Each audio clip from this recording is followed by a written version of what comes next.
Welcome to Upfront at the Emirates. I'm Chloe Morgan. And I'm Rachel O'Sullivan. We are in the Emirates press box, baby, having just watched Arsenal dismantle / destroy / take apart / completely own Chelsea 4-1.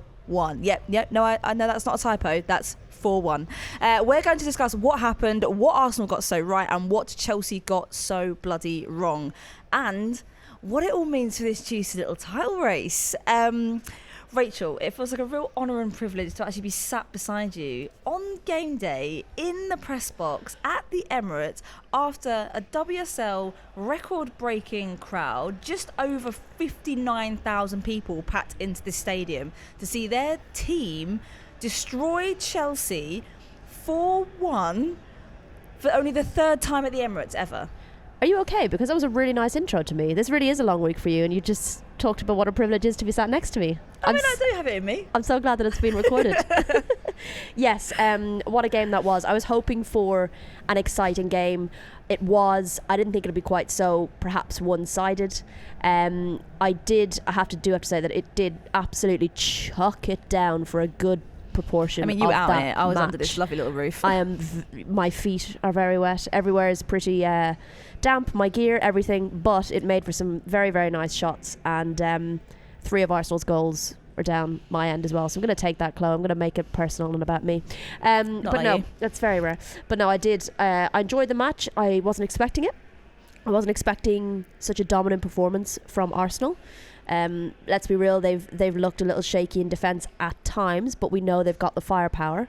But I also felt at times the firepower hasn't really been firing. Mm-hmm. Yep. And yet today it seemed to all click into place. And I was saying to producer Finn beforehand, there was a moment in the game, and I'm trying to remember which players it was, and I think it was Leah Valti, and I think it might have been Jessie Fleming, but a ball was kind of passed to her. It was passed short, and it looked clearly like Fleming was going to get there first, and Leah Valti stretched and got a little toe poke just to change the direction of the ball ever so slightly out of her path, and one of her teammates picked it up, and it just encapsulated that kind of Chelsea were just off it slightly in every kind of area, just off the pace ever so slightly, a metre off, an inch here, an inch there, and it just felt like Arsenal smelled blood, and they were dominant from the get-go. And I think that early goal really helped them in terms of how the rest of the performance came out.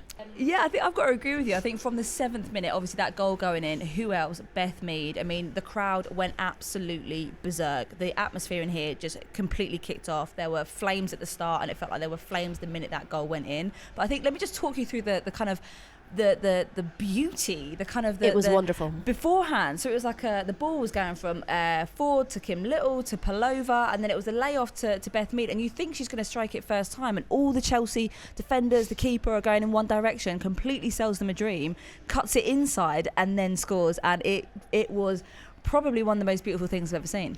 It was a worthy first goal back at the Emirates for Beth Mead. Wasn't it just? It just feels like every kind of match she's ticking off the kind of all the things you need for the ultimate comeback, and an absolute beaut of a goal at the Emirates. She can tick that one off now as well. So I'm not sure what else is left. Maybe a hat-trick. Maybe she'll pull that out next week. But I mean, she's already got an MBE. She's in some form right now, and it's a really lovely thing to see, how confident she's playing. But when players come back from such serious injuries, and sometimes you wonder, will they come back to their best? Will they look the same? Will they feel as confident? And I think what's impressed me most about Beth Mead, other than the speed at which she's come back and the way she's playing, is her physicality. And she really seems to trust herself and trust her body and her skills. Would you say that she's come back better? Possibly. Yeah. I mean, we know what Beth Mead is like when she's got fire in her belly, and my God, she seems to have that at the moment. Do you think there was a part of me that was like, yeah, Arsenal are doing absolutely amazing, seemed to be the completely dominant side for like the first 10 minutes or so. Then Chelsea get their goal back. It was a beautiful little run, just along, we were quite near side it actually. Wonderful goal. Niamh Charles dribbling across the left-hand side of the pitch, then cuts it over, and then obviously that beautiful strike from Canarid obviously completely beats Zinsberger. Yeah, didn't expect her to take it herself. We'll talk about the goalkeeper situation in a second, but did you think at that moment that was when the game was going to flip, and Chelsea, that was the sort of the firework up their bums they needed to kind of like get back into the game? It's an awful analogy. I do have a way with words. Well, that's what used to getting from Chelsea. You know what I mean? I felt safe in that, actually. Yeah. I felt like that was the way that the game should have gone. Yeah, when you were like, whoop, here's the goal back. It's all, we may as well scratch both of them off now. Here we had go. a good run. Chelsea are going to get a second and potentially dominate. And I feel like a similar thing happened in the Conti Cup final, didn't it? But it was an early goal and then an almost immediate equaliser. But yeah, that's what you expect from Chelsea, because they know how to come back from going down. Like they've done it before, they've done it plenty. And you're going to say mentality monsters again? Well, that's what actually I think lacked today. And I think that's a real rarity from Weirdly, a Chelsea team is mentality. Arsenal put the mirror in front of Chelsea and actually gave them a little bit of their own bloody medicine. Who's that? Who's that monster? I think that was a big lacking. I think their ability to turn around, getting out of they struggle to find solutions, and you know, things like their decision making wasn't there, and that's what we're used to seeing from players at this level, and it's why they're so good, and it's why they can find ways to win, is because they can problem solve on the pitch. They can make decisions quickly, they can make good decisions quickly, and I think all those little areas were just lacking for them today, and they really struggled to get out of their own half at times. Look, maybe there could be fatigue from international break, but both players are dominated by international stars who were away with their teams. You know, Sam Kerr, not an excuse anymore. Sam Kerr didn't go with Australia because of an apparent ankle injury, I think it was. So yeah, I think nobody really looked on fine form for Chelsea, which is, I guess, something we're not used to seeing. They were all off the boil, which I think was such an anomaly game. It was such a weird thing to see. It was like a shooting star, but like the worst kind. Like a shooting brick. Like a meteor coming straight for your head. Yeah, things you never see and probably don't want to. But also at the same time, it obviously does make the whole competition that much spicier now that Arsenal and Chelsea are level on points, and we don't know which way this is going to go. And it makes it obviously even more spicier that Emma Hayes will be leaving this year, and everyone wants it to be this kind of, you know, big grand send-off for them. But putting that to bed in the 36th minute, up steps Rachel Brown-Finnis said she should be getting Bonce of the Year for her header in the comms. It was Amanda Ellister, who oh my obviously, God, we're so adding that to our Hall of Fame. Bonce of the Year. the corner, steps up, and then that was obviously like the kind of turning point. And then 2 minutes later, obviously a second goal for Arsenal, and then it looked like, because there was so much airtime in between those two goals, in between the scoreline at that point, that actually Arsenal had a real bloody good chance of taking this thing. But also that kind of creeping doubt that there's still about 50 minutes left of the game to play. Oh yeah, back of your head you're like, this isn't over. And I did think Arsenal could have got a fourth before half time, but I also thought to myself, if it goes in 3-1 and Chelsea come back out and score early, we've got a serious game in our hands. Would you say it was a bit like a pantomime? It was like a kind of she's behind you type situation. Chelsea got coming in at the second half going, what can you do? And then also the pantomime villain just, failing flat. Well, there was one point where LJ went for a ball and she ended up like careering off on her bum out over the end line, and it was a goal kick, but she stayed off the pitch for ages, and I was a bit like, she is going to creep up behind and just rob the ball. But no, she's behind you. It didn't happen, unfortunately.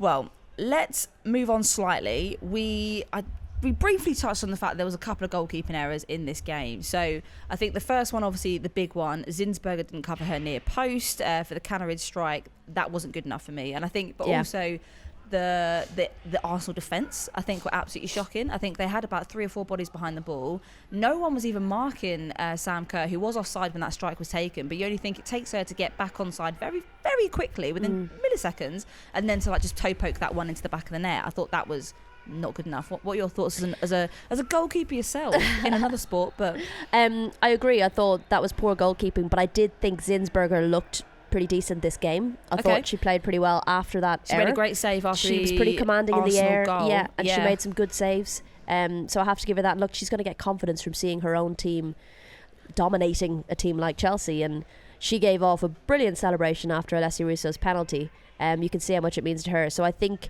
this will also do her the world of good, despite that goal, because I do think that was an error. I think she did have a good game after that. Mm-hmm. I'd agree. I think she does have her moments. She does have those. I think it's almost sort of like one every 2-3 games or so. She has those quite a high percentage. That's the problem. Well, but goalkeeping's hard. I know it is. Okay, rein it in. It is. I think if we then take it to the other side of things, I don't think Anne Katzenberger had the best game, I would say. I think the commentary team were basically saying they weren't too sure why Anne Katrinberger was in starting with, which I thought was slightly unusual. I wasn't sort of like overly surprised. Lately she has been, right? Because she kind of started the season, Emma Hayes did, with Sachira Musovic in goal after such a brilliant World Cup that she had. But lately, particularly with Champions League games, she's been playing AKB, so I wasn't hugely surprised she was between the sticks. Yeah, I didn't take that as too much of a kind of... I wasn't like, oh, look at the team sheet thinking, gosh, that's wild. No. But maybe she probably wished that she hadn't have started that game. I think it was only the Amanda Ellis header. Obviously, like she salmon leaped above everyone else, but also... Anne Katrinberger obviously tried to come out to it, kind of flapped at it, but also she didn't need to come out. There were so many defenders around that should have been doing their job first off. It would have been so much better for her to just sit back on the line and give herself time to react. And I don't think actually I think she would have saved it. It wasn't like a top bins flying world. It was a savable goal. I think if she'd have stayed where she was, it was the wrong call. But I think they happened. Rachel Brown-Finnis might have mentioned this on the BBC Sport live feed, that she kind of distracted herself trying to get a defender out of her way, or pushing a defender, and she said once you're doing that, you're a half a second off the ball then in that situation, and I guess maybe that served as a bit of a distraction as well for her. But Illa said, again, coming through, she's very dangerous from corners and set pieces, and I think that was an area that Arsenal used to lack in, actually. So they'll be really pleased to see her coming through on those. Well, the errors didn't stop there for Anne Katrinberger. There seems to be a mix-up between her and Jess Carter. I wouldn't say it was completely her fault, but is this for the pen? Yeah, for the penalty. Well, should we give Russo her flowers first for her first goal? Wonderful goal. It was... I keep saying wonderful is the word of the day. I absolutely agree. But I thought she has missed some sitters for Arsenal of late, and she's somehow managed to score such a difficult goal. It was such a lovely, lovely goal. Maybe that's actually what she needs. She needs to be put in situations where the percentage chance of converting is about 3%, and then she'll score. Whereas they're absolute sitters, and it's a 97%. But it will help her now, I think, with the sitters being able to score a goal like that. And it was quite a nice team goal from back to front. And I thought she did really, really well, the way she took on the ball herself, and such a tight angle as well.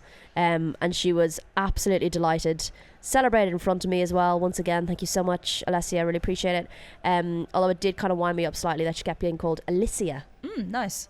It's Alessia, right? Are we just pronouncing it wrong? I don't think so. There was something similar that happened in the Man United game where the commentator kept saying Tunay. Oh, Tunay. Is that her French cousin? Which I thought was really nice, actually. Ella Tunay. Okay, well, though. Some of these names are hard to get right. Maybe it is Alicia, not Alessia, but when it's your own announcer in your own stadium, I would argue they should be named. Do better. But no, it was a great goal, and she'll be delighted with that. Well, moving on then to the penalty situation, it was a very difficult. I couldn't work out, even when I had a look at it on replay, who was really to blame. It looked like a miscommunication situation. I think it was probably quite a harsh penalty given, but I could see why it could. I don't think she saw Carter's touch. So I think from what the referee saw would have been the Berger coming out and effectively taking out Russo. But I think what she couldn't see, because Russo's body was in the way, was the fact that Jess Carter actually was the one who got the touch of the ball and cleared the ball. I think it's that. There's no VAR. It's in real time. Things are going super fast. The ball is incredibly slippy. And do you know what? I actually feel sorry for referees, that the changing pace of the game must make it so much more difficult to actually keep up with the ball. Especially when they don't give you the tools all the tools you need, or, well, I know some refs are, but they don't pay you to be full time, so it's hard work. Absolutely. We digress anyway, so sorry. I can get into the referee. But listen, situation. I think if there's referees listening, they'll be like, no, please digress and give us some support. So that was for you guys. But yeah, I think that was it. It just sort of summed up a very uncharacteristic day for Chelsea. This kind of lacking in confidence, things not being very fluid, two big goalkeeping errors, and then we've got to talk about how bad the defence was. I mean, it was a mess. It was a mess from pretty much start to finish. I thought Jess Carter probably had a fairly good game. I think Perisset, she did fairly well, but then obviously we get to half time, 3 substitutes come on. We had Ashley Lawrence on for Perisset, we had Kadisha Buchanan on for Mielder, and Fran Kirby on for Nusken. I mean, that's quite bold, isn't it, changing out 2 defenders at half time? I mean, do you think she got it right? Because I actually thought agree that she didn't. I thought defensively Chelsea did a bit better. I thought really Ashley Lawrence gave a little bit more, maybe from a attacking perspective, actually up the pitch. She gave a little bit more creativity up the pitch, but I feel like the bar was kind of low in that it wasn't great in the first half. I do think Emma Hayes was tinkering throughout the game and changing things and trying desperately to... Do you think she looked a bit unstuck? Yeah, a little bit. I can't be easy. I know Millie Bright, she said won't be back before Christmas. I don't think she was missed today, that kind of leadership or that kind of head at the back of the pitch to be like, okay guys, calm down or get it together, or that kind of calmness I think was maybe lacking as well. And yeah, it's always difficult when you change that many in your defence. I think that was the thing. When you change half your defence at half time, I think I expected there to be more kind of oomph, and there wasn't. I think Ashley Lawrence, obviously she had the speed, but then I think also there were parts where Arsenal were completely outpacing. I think it comes back to that same thing, that Arsenal's attack is so strong. The break on them, the counter-attacks, I think the speed in which they do that, I think it leaves teams completely and utterly kind of like, I want to say aghast, actually. Wow. Could use really harsh words. If they get it right, their press and their break are both very, very effective. And I think if you can get out of Arsenal's press, which is what Chelsea did for the first goal, and they broke really well, that's an area to exploit. And I just don't think they were able to do that very much today. But there were so many situations that they sort of found themselves almost like 4-on-3 at the back, where, everyone would press up. You had Russo, you had Blackstenius, you had Palova, you had, every single person you could name was just pressing so far up. And I think the Chelsea defence didn't really know what to do. And I think there were some times that, you're either seeing like a quick ball over the top or a threaded ball through, and they were completely unstuck and completely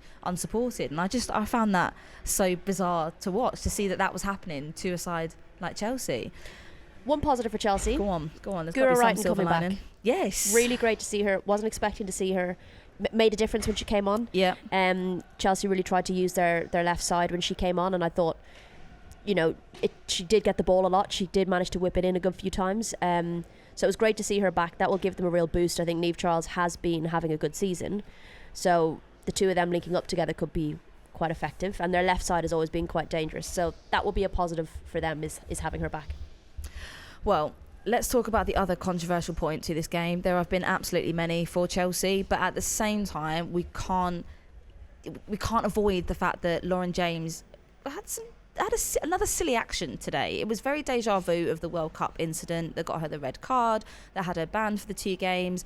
It was the stamp on Leah Volti. She'd kind of committed this foul, which was a fairly standard foul, and then gone to walk away. Volti was lying on the floor, and Volti was picking up the ball.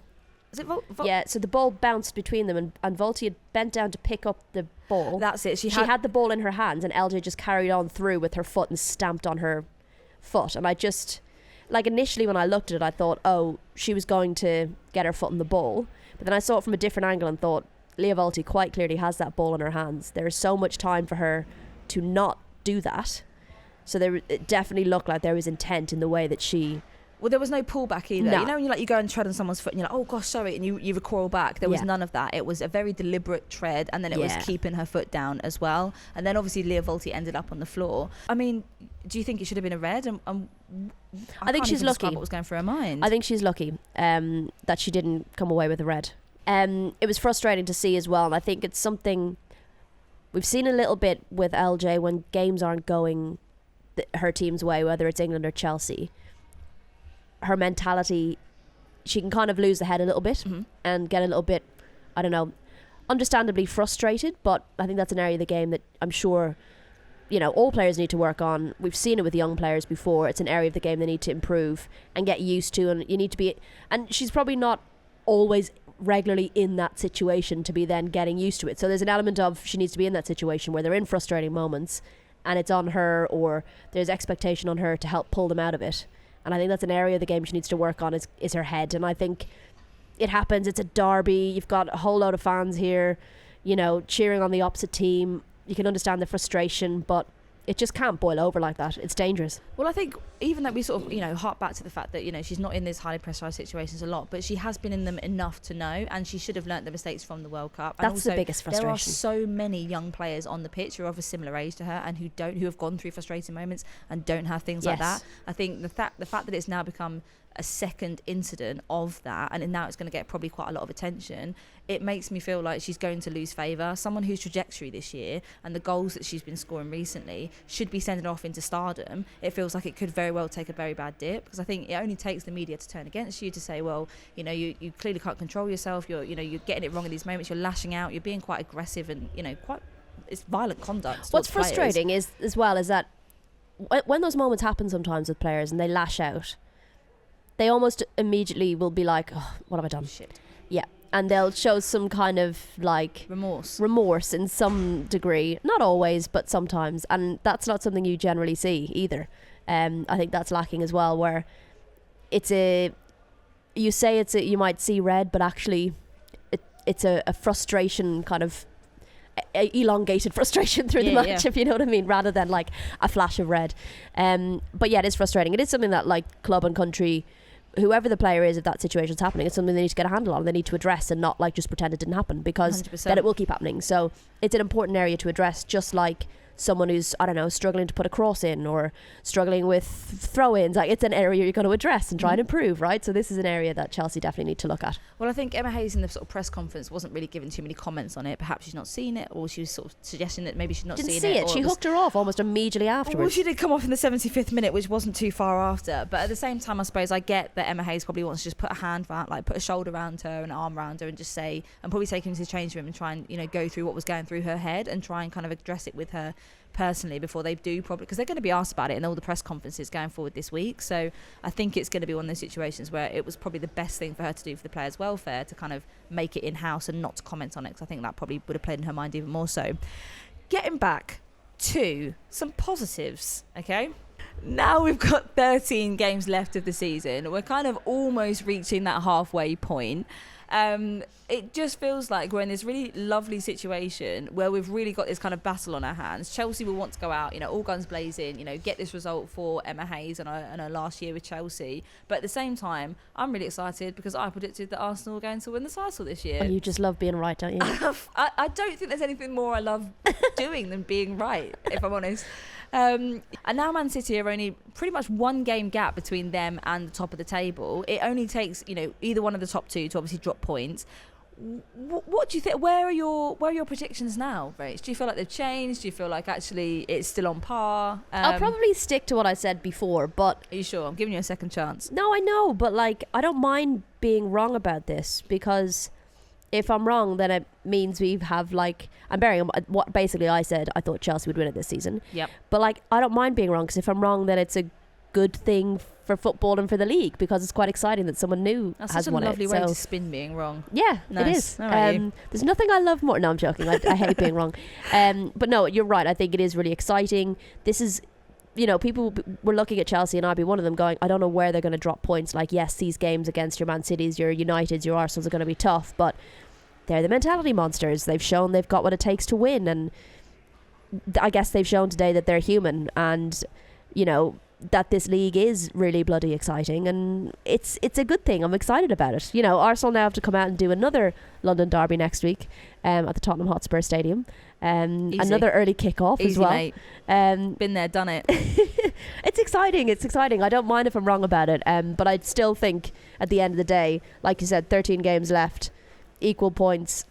Like, where are these teams going to drop points? I don't know. I actually think we're going to start to see now the Arsenal era of dominance again. We're going to see the golden age of Arsenal is coming back round again. Wow. This is what I see. Because once you get like someone like Leah Williamson back, I mean, once Viv Mead is like... One win like this over Chelsea. No, I'm being dramatic with it, 100%. The era of Chelsea's dominance, there's too many signs. Emma Hayes is going. The team lose like this at the end. Like, they have an absolute fall apart at the Emirates. You've got Leah Williamson probably coming back, you know, maybe mid next year or so. Vivian Miedemar's coming back. Beth Mead's on flying form. They've got an attacking line which would destroy anything in its path. I mean, how can you not think that now, if they get the title this year, I think we're going to see the emergence of Arsenal coming back to their former glory. Wow. I bet Chelsea are going to listen to this episode, and you are going to be the reason why they come out and don't drop a point for the rest of the season, because they're going to be like, absolutely, fuck you, Chloe Morgan. And you know what? I'll take that on my shoulders. Right, we've got another episode coming tomorrow afternoon which takes you inside Arsenal's fan culture. Before today's game, we spoke to members of Arsenal supporters clubs to find out just how Arsenal has grown into the best supported club in England. Cool. That was a weird ending. So, say something like, oh, so look out for that, it's going to be great. Okay, cool. That's going to sound really false now, isn't it? So definitely look out for that. That's going to be bloody amazing. Do it again. I was laughing. Sorry. For the love of you two have fucked me over today royally. Miss, I can't find the stairs. Go on. Are you joking? You can't.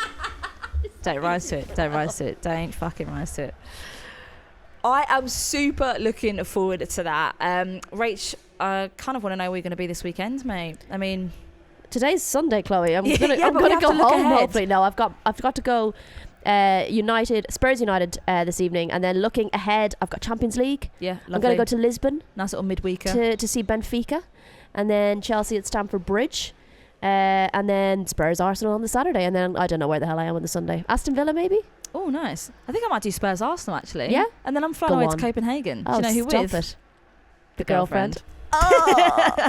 Thank you so much for listening. Remember, you can find us on Instagram and X/Twitter. I am at Morgie_89. Rach is at Girls on the Ball, and we are at Upfront_pod. You can also find us on YouTube at Upfront Pod. See you in 48 hours' time.